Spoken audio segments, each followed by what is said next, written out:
Penyidik Polda Metro Jaya memiliki bukti-bukti keterlibatan aktivis Hatta Taliwang dalam upaya dugaan makar bersama 8 tersangka lain. Ya, meski telah mengetahui siapa donatur makar, penyidik belum bisa mengumumkan ke publik karena masih melakukan analisa melalui informasi teknologi atau IT.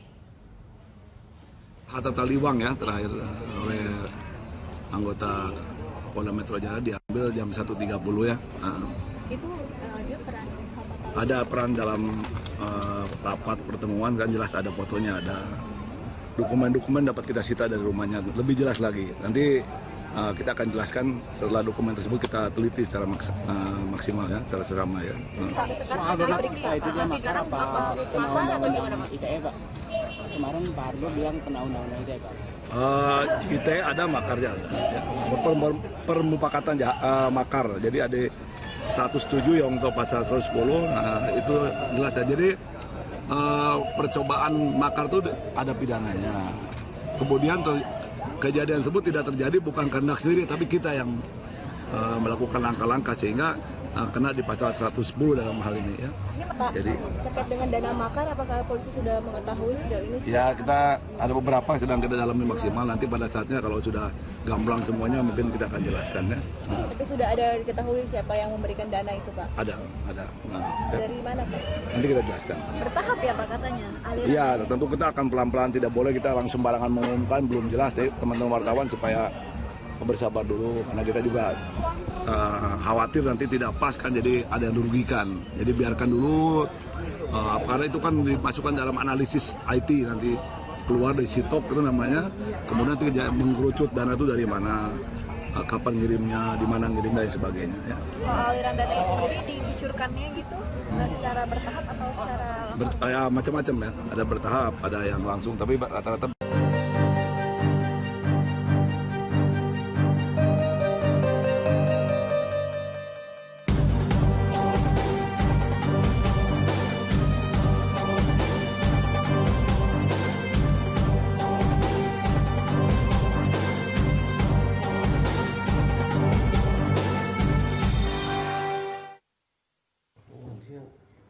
Pemirsa, Polda Metro Jaya telah mengantongi nama dari bukti transfer terkait rencana gerakan makar. Untuk menyelidiki aliran dana itu, polisi akan menggandeng Pusat Pelaporan dan Analisis Transaksi Keuangan PPATK.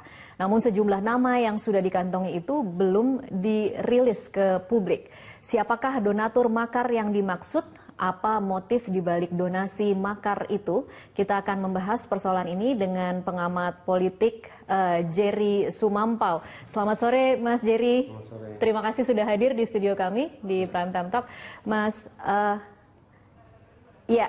dan kita juga bergabung dengan pengamat politik lainnya yaitu Boni Hargens melalui sambungan telepon. Selamat malam Mas Boni.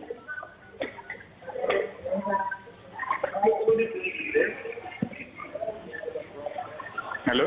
Halo. Halo. Halo, Mas Boni sudah bisa mendengar saya? Halo. Halo.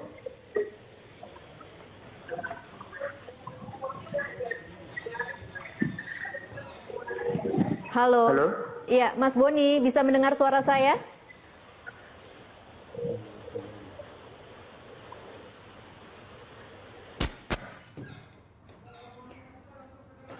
Ya, pemirsa, kami masih mencoba menghubungi Boni Hargens, pengamat politik, dan dialog pada petang hari ini membahas siapa sebenarnya donatur atau penyandang dana di balik dugaan aksi makar yang diusut oleh polisi.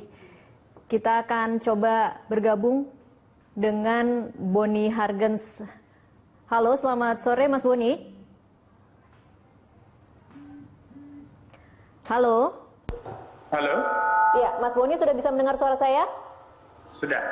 Oke, baik. Mas Boni, saya ingin langsung bertanya kepada Anda yang mengatakan bahwa makar ini sebenarnya sudah didesain. Apa maksud dari pernyataan Anda? Ya, kan kita menemukan beberapa indikasi ya. Ada pertemuan-pertemuan politik, terus kemudian ada konferensi pers Pak SBY di Cikeas tanggal 2 November. Lalu ada aktor-aktor politik lain yang kemudian sebagian ditangkap oleh polisi. Dan kelihatan memang ada linearitas yang tidak bisa dibantah antara pertemuan-pertemuan itu, konferensi pers Cikeas, aksi 411, dan seterusnya. Nah, apalagi Pak SBY sendiri juga sempat menegaskan bahwa aksi akan terus berlanjut sampai Lebaran Kuda. Dari situ aja by common sense kita bisa menarik kesimpulan, menarik hipotesis bahwa memang ada kekuatan politik ini di balik gerakan-gerakan ini. Nah, sekarang kalau soal makar, saya kira itu substansi makar itu kan ketika ada upaya secara real untuk menggulingkan pemerintahan. Dan upaya dari kelompok Rahmawati, terus kemudian yang lain-lain itu untuk menuntut sidang istimewa di MPR pada saat aksi besar tanggal 2 Desember itu, kan kelihatan bukan sebuah gerakan yang berdiri sendiri. Memang ada desain supaya aksi itu dikotori oleh atau ditunggangi oleh gerakan-gerakan yang radikal. Jadi ada kelompok yang memang berniat untuk mengacaukan aksi itu dengan ledakan-ledakan tertentu. Nah, kita apresiasi kepada TNI dan polisi yang justru mampu mengantisipasi itu terjadi. Nah, kalau terjadi misalnya kekacauan pada saat aksi 2/12, kelompok politik yang menuntut sidang istimewa ini akan memperoleh ruang untuk secara konstitusional menggulingkan pemerintahan. Nah, itu jelas makar, formatnya jelas. Jadi apa yang mau dibantah di situ? Oke, baik. Jadi Anda mau mengatakan bahwa tokoh-tokoh yang ditangkap oleh polisi pada pagi hari di 211 itu terhubung dengan konferensi pers yang dilakukan oleh SBY. Apakah maksud Anda bahwa ini semua di bawah kendali SBY apa seperti apa, Bang Boni? Saya belum berkesimpulan begitu. Tetapi bahwa by common sense bisa aja, siapa aja bisa buat kesimpulan begitu. Tapi yang saya lihat, gerakan makar dalam pengertian upaya menuntut sidang umum atau sidang istimewa atau apapun namanya di MPR, persis pada saat aksi 2/12. Nah, dari informasi-informasi yang kita himpun, memang ada kelompok yang ingin mengacaukan aksi 2/12 itu, yang kemudian gagal karena polisi lebih dulu mengantisipasi itu. Jadi ada kelompok yang ingin supaya aksi damai itu menjadi aksi yang kacau. Pada saat kekacauan terjadi, maka legitimasi terhadap pemerintahan kan otomatis hilang. Nah, ketika situasinya menjadi gamang seperti itu, gerakan konstitusional menuntut sidang istimewa akan memperoleh ruang. Nah, ini yang disebut makar. Jadi kelihatannya konstitusional memang ujungnya. Tapi sekali lagi, menurut saya yang paling bertanggung jawab adalah siapa yang menggerakkan semua kekacauan ini dan siapa yang mengeluarkan uang untuk ini. Okay. Sejauh ini ya, ini nanti urusannya polisi tentu saja untuk mengumpulkan bukti-bukti hukumnya. Tapi yang jelas dari pembacaan politik kita melihat ada bukan hanya individu, tetapi ada perusahaan-perusahaan asing juga ikut terlibat di dalam pendanaan gerakan-gerakan yang perusahaan asing yang mana, Bang Boni? Nah, nantilah, makanya saya bilang ini kan pembacaan politik dulu. Nanti soal bukti-bukti hukumnya itu nanti silahkan, itu nanti urusan institusi yang terkait. Tetapi dari pengamatan kami memang kelihatan kok ada perusahaan-perusahaan yang tidak nyaman dengan upaya penegakan hukum di negara ini.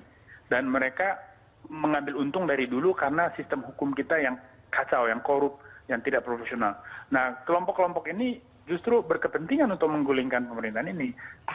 Okay. Nah, ini kebetulan gayung bersambut dengan kelompok politik yang punya tujuan-tujuan politik untuk menggulingkan pemerintahan ini. Jadi hanya momentumnya memang kelihatan menjadi satu. Mungkin saja agenda yang berbeda, tapi saya kira apa yang dilakukan oleh polisi itu sudah tepat, yaitu mengantisipasi terjadi kacauan itu.